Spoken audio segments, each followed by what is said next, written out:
So if you've been watching the news lately, you know that there's tons of uncertainty going on right now in the housing market, the economy, and pretty much everything else. In this video, we're going to talk about the local market here in Northwest Montana and everything you need to be aware of for the rest of 2025.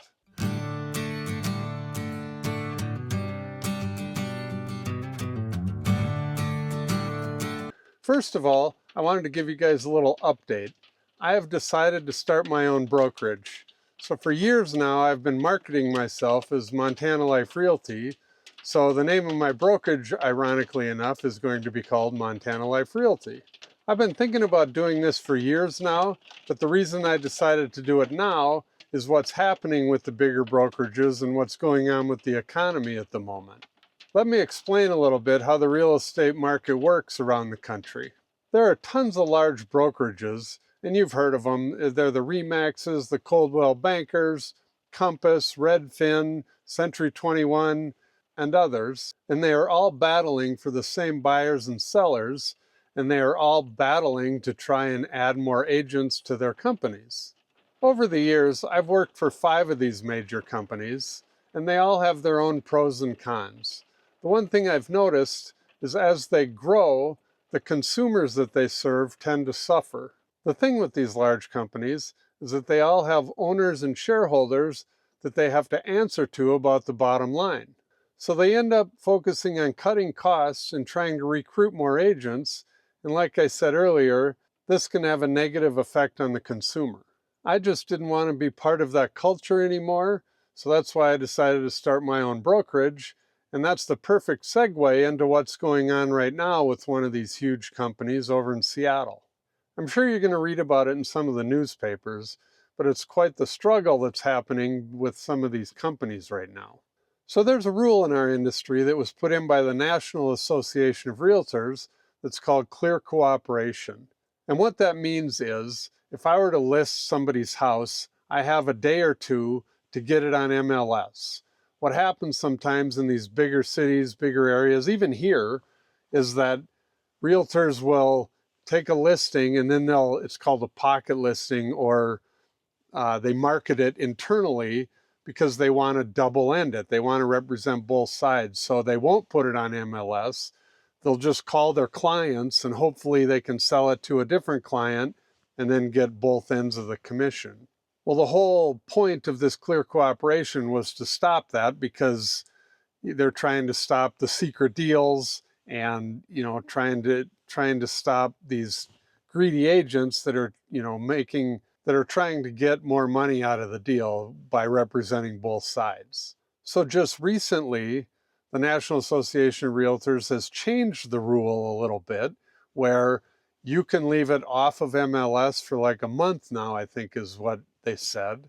And it opens it up to a lot more of these backdoor, quiet, private deals.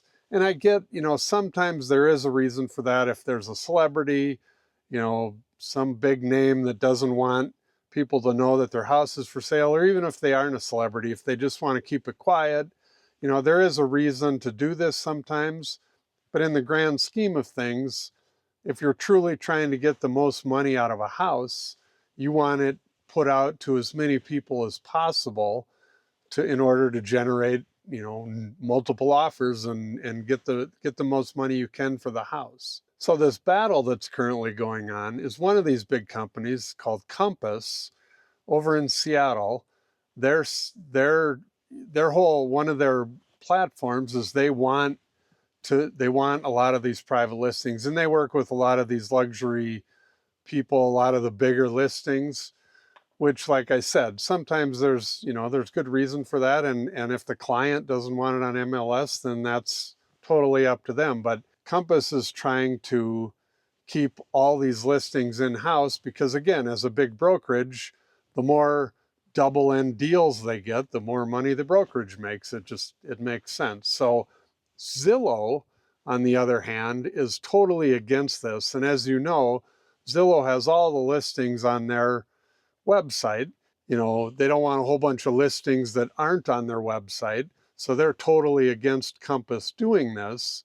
And this is the battle that we have going on right now. So the way this new rule works with NAR, National Association of Realtors, is that now if you do one of these private listings, you still have to put it on the MLS that other agents can see, but it won't be syndicated out to Zillow and all these other companies. It's going to be private within the MLS and not public information. But I can still see it as an agent, but you as a consumer can't see it. So what Zillow is irritated about is, like I said, Zillow makes their money from being the site for all these listings. So they don't want anything that's not, not public. They want everything on their site to keep their site relevant because they don't want people going to other sites.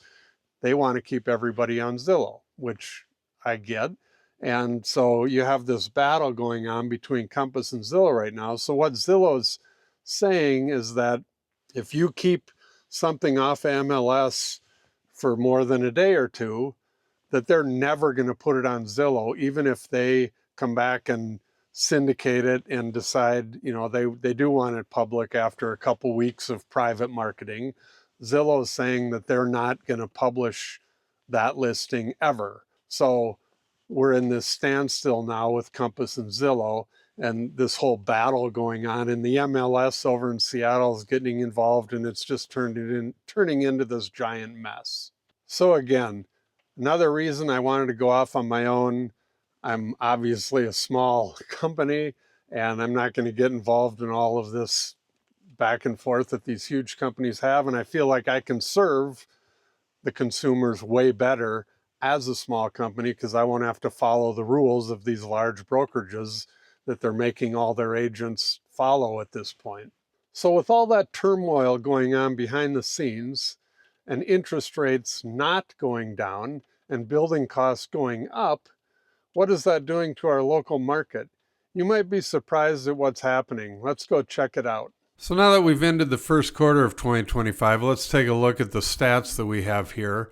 And these particular stats that I'm going to show you on this page, they take everything into consideration: townhouses, single-family homes, condos, and that's why the numbers are going to be a little bit different than what you see in a moment here. But as you can see, when they take everything into consideration, this is just for Flathead County, our prices are going up.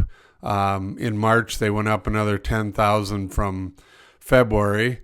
And you can see ever since the big COVID rush and this big line here going straight up, things have kind of plateaued. But as you can see, the prices are still going up a little bit.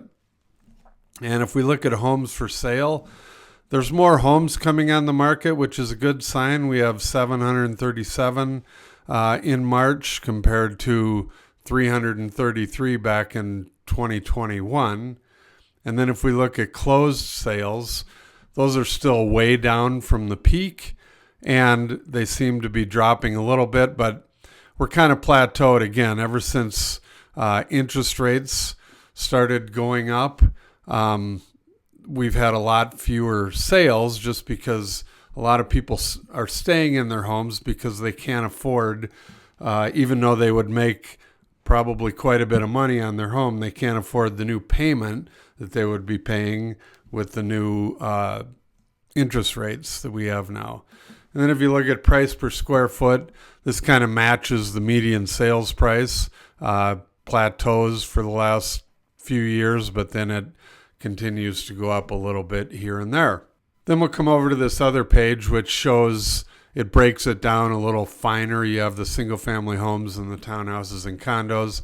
And like I said, these numbers are different. So when you just pull out the single family homes, year to date, the average or the median sales price is $689.5, and that's a 10% increase. And then if you go to the percent of list price received, it's 96.5 year to date, and that's down 0.3%. So that's a good sign that things may be coming down a little bit. And then townhouses, same thing. The median sales price has gone up 21%, and the percent of list price received has gone down 3%. Now they're talking about possibly lowering the interest rates later this year. I'm afraid if that happens, it's going to get way more people into the market and prices may go up even higher.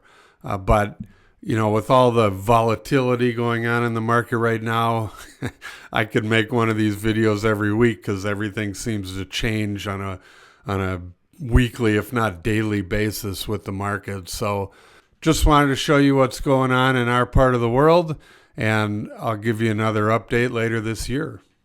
Thank you for watching our video. Please call, text, or email for more information, and don't forget to watch our other videos about Montana.